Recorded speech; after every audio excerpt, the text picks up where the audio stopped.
হাদিস শরীফে এসেছে হযরত আবী হুরায়রা রাদিয়াল্লাহু তাআলা আনহু রাসূলের কাছে এসে রাতের বেলায় কাঁদতেছিলেন। হুজুর প্রশ্ন করলেন, আবু হুরায়রা কাঁদো কেন? হযরত আবু হুরায়রা বলছেন, হুজুর মা আমাকে মেরেছে।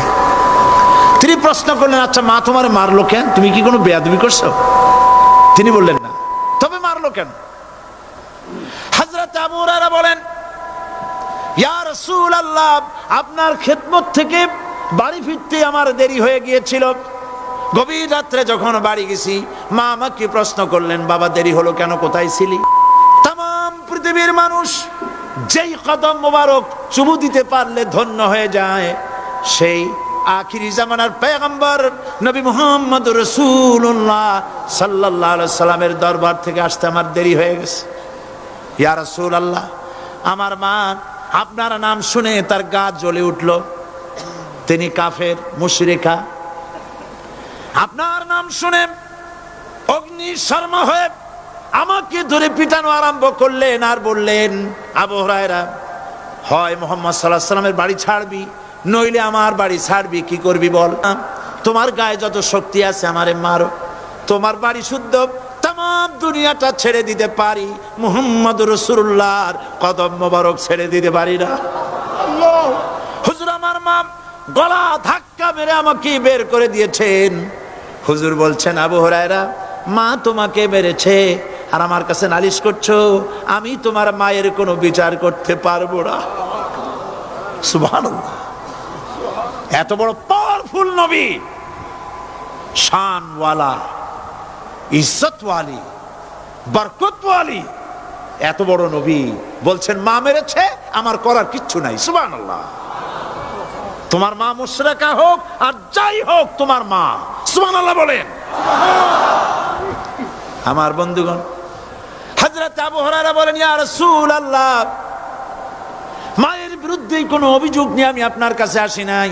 হুজুর বললেন, কেন আসছো বলো খুলে।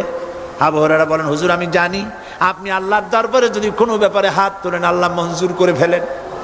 আপনি দয়া করে আমার মার জন্য দোয়া করেন, আল্লাহ যেন হেদায়েত দিয়ে দেন।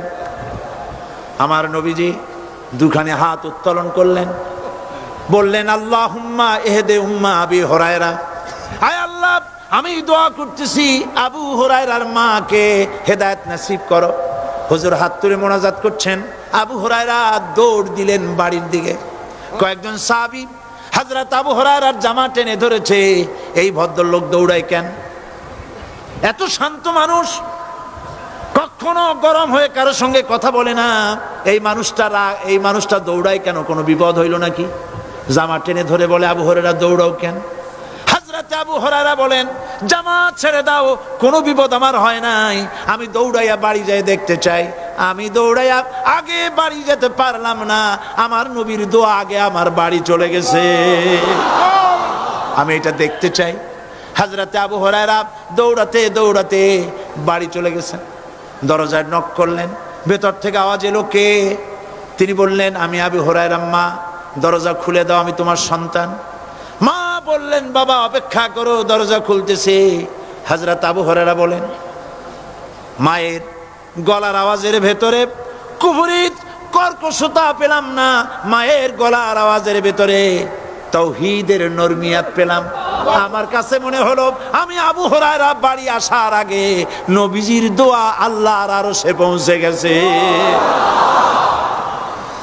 আবু হুরায়রা বলছেন, মা আমার কিছুক্ষণ পরে ঘরের থেকে বেরিয়ে এসেছেন, আমি দেখলাম মায়ের শরীর ভিজা, মাথার চুল দিয়া পানি টপকাচ্ছে। মা আমার বললেন, বাবারে, তোমাকে মারার পর আমি নিদারুণ অনুশোচনায় পড়েছিলাম। মনে মনে ভাবলাম, আহারে, আমার সন্তানরা আমি কেন মারলাম? সে তো কোনো খারাপ কাজ করে নাই, কোনো খারাপ জায়গায় যায় নাই। এত ভালো মানুষ, যার সম্পর্কে লোকেরা খামোখাই মিথ্যা কথা বলে, এই ভালো মানুষটার কাছে গেছে, সেজন্য আমি মারলাম কেন? বাবা গো, আমি আমার ভুল বুঝতে পেরেছি, জীবনের ভুলও ধরা পড়েছে, আমাকে জলদি করে নিয়ে চলো বিশ্ব নবীর দরবারে।